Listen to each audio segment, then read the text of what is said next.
Hi, I'm Matheus Damasi from the Good Citizen Club. Hi, I'm Bia from the Good Citizen Club, and today we are going to interview Mr. Antti. Good afternoon. Thank you for having me. Good afternoon. You're welcome. What does being a good citizen mean to you? I think a good citizen is someone who contributes to the well-being of society and well-being of the community. So somebody who is kind, who is respectful, who is fair with others, who follows the rules and the law. I think most importantly though, it's someone who puts the needs of others before their own. So someone who gives up their time without any recognition or any reward to help somebody else. I think that's a really important quality for a good citizen.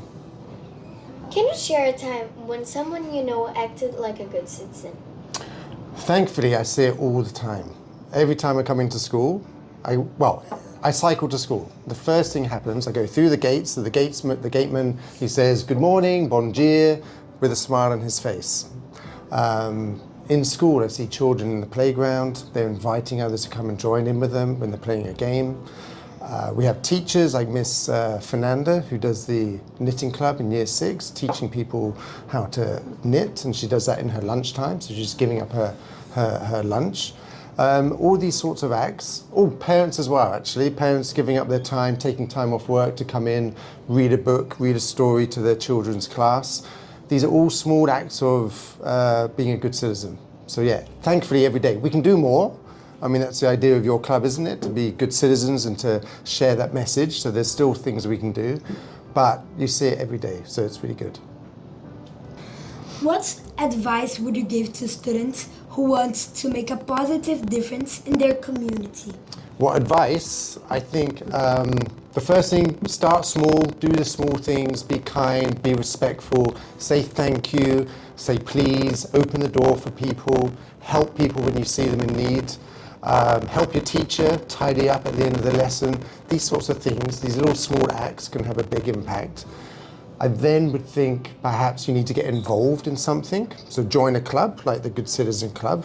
You know, join a club which, if you're watching, is you meet on a Wednesday and Friday, don't you? And I think, yeah. And you're going to start Tuesday and Thursday as well. So join a club, become a student councillor, become a house captain. Find something that you're passionate about and that you want to improve. Now, if we don't have that at school, so let's say you want to improve the environment, you know, you want to make the school a greener place, and we don't have a club for that.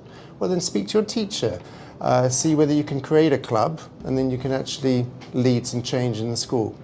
And the third one is about being a good role model. So if you're going to make change, you have to actually be that change, and you have to, everything you do in school has to be something that others will follow and would inspire others. So by being kind and being respectful and just being a good citizen, you'll find that actually others will see that and they'll copy what you're doing. So it can be really, really powerful.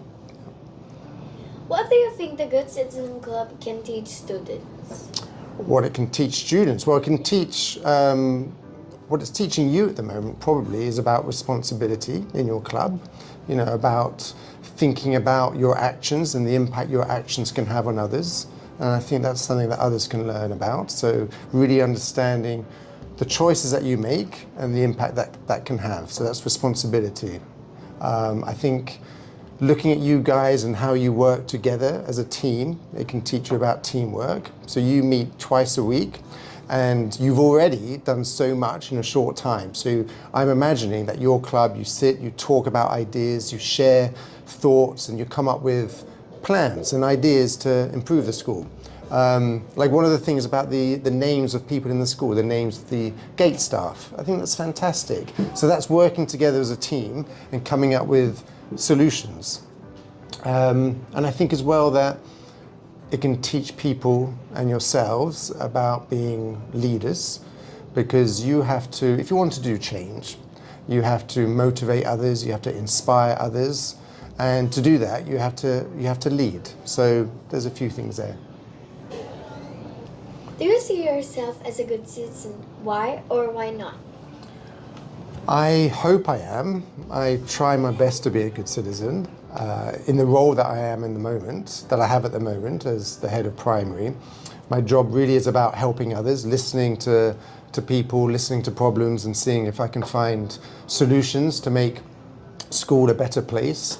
So I think by doing that, I can be a good citizen. So I'm doing my best. We can all do better, but I'm trying. So yes. How do you feel about working at the British school? Well, I love working at the British school. I've been here, this month is my 10th year at the British school, so it's quite a long time. Maybe you didn't know that. I started in Baha as a year 6 teacher and I taught with Miss Melissa. And then I came over here and I was doing the role that Mr. Will's doing at the moment, that he's doing fantastically. And then I was the head of upper primary and the head of primary. So I've had lots of opportunities, lots of good experiences. I've worked with lots of great people, so I've really enjoyed my time here. But I think that the best thing about the British school is, the children, and that's why we're all involved. That's why we work here, because we want you to be the best that you can and to help you reach your potential.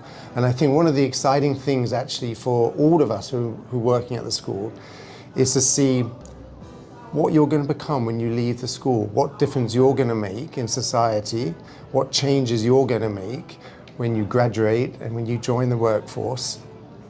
How are you going to improve Brazil, Rio, Brazil, or even the world? So that's quite exciting to find out.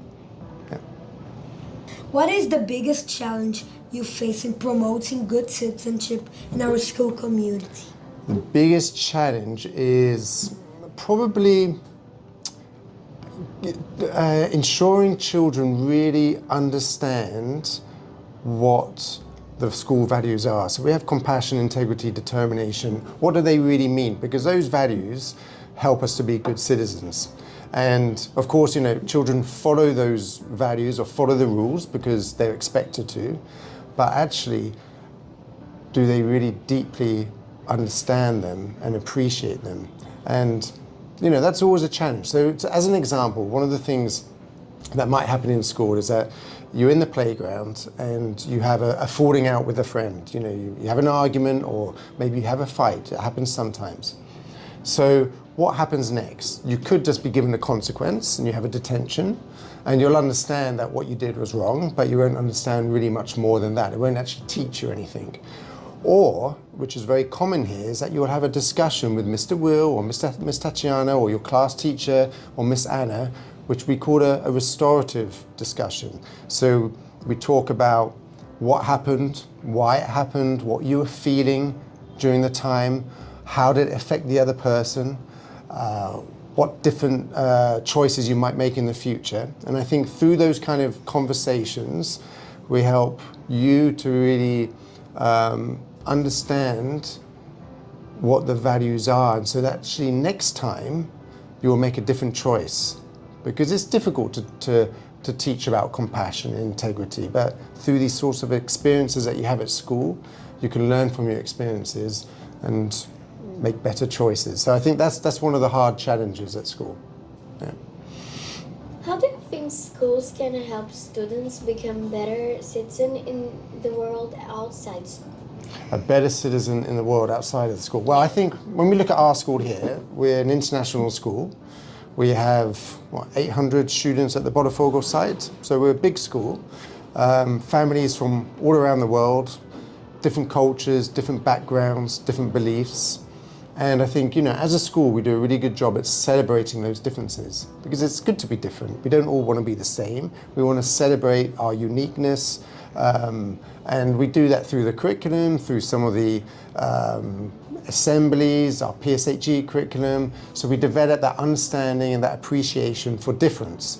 And I think if we can take that outside of school, then some of the problems that we see in the world today wouldn't be there if we had that understanding and that tolerance and that acceptance and that respect for others, then the world would be in a better place. So that's something that you can think about. Can being a good citizen sometimes mean making difficult choices? Can you give an example? I think it can involve really difficult choices. So, as an example, you're in the playground and your friend is being mean, cruel to another person in the playground, a younger student. Maybe your friend is bullying that other student. Now, what do? This is your friend that you're seeing who's acting in a not very kind way. So you could ignore it because it's your friend and you don't want to upset your friend, or you could make that difficult decision, but the right decision, to talk to an adult because actually you want to make the situation better. And so by talking to an adult who can then facilitate, talk to your friend, talk to the student, help the student who's receiving that that unfair treatment, and try and improve the situation. So that's a hard decision because you're actually going to have to do something against your friend. So sometimes it does involve difficult decisions, but you need to make those difficult decisions because they're the right decisions. And that's one of our values, isn't it? It's about having integrity, and that's about making the right choices. How have you personally continued to grow as a leader and a good citizen? Okay, well, one of the things I like to do is to observe others, so the people I work with, and I like to, that phrase about magpieing, maybe you've heard it in your English lessons, that you steal ideas from other people and you try and put it in your own work, you magpie vocabulary or sentences.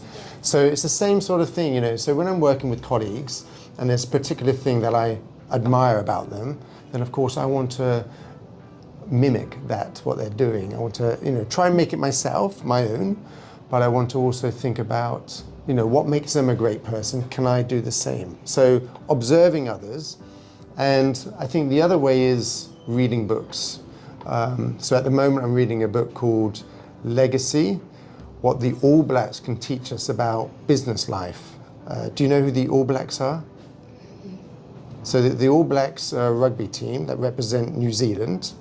And they're called the All Blacks because they wear their kit is all black. So they wear black socks, black shorts, a black jersey. And they've been the best rugby team in the world for forever. So they're a great team. So the book is about the culture of that team and what we can learn from them. So the chapter I'm reading at the moment is called Sweeping the Shed. And the shed is what they call the changing rooms. So where the players go to get changed, get into their kit to go out and play. And when they play, rugby's played on a field with grass and mud, so they get really dirty. They come back into the changing rooms get dirty and messy. Maybe there's bits of food lying around. And at the end, all the players, they leave.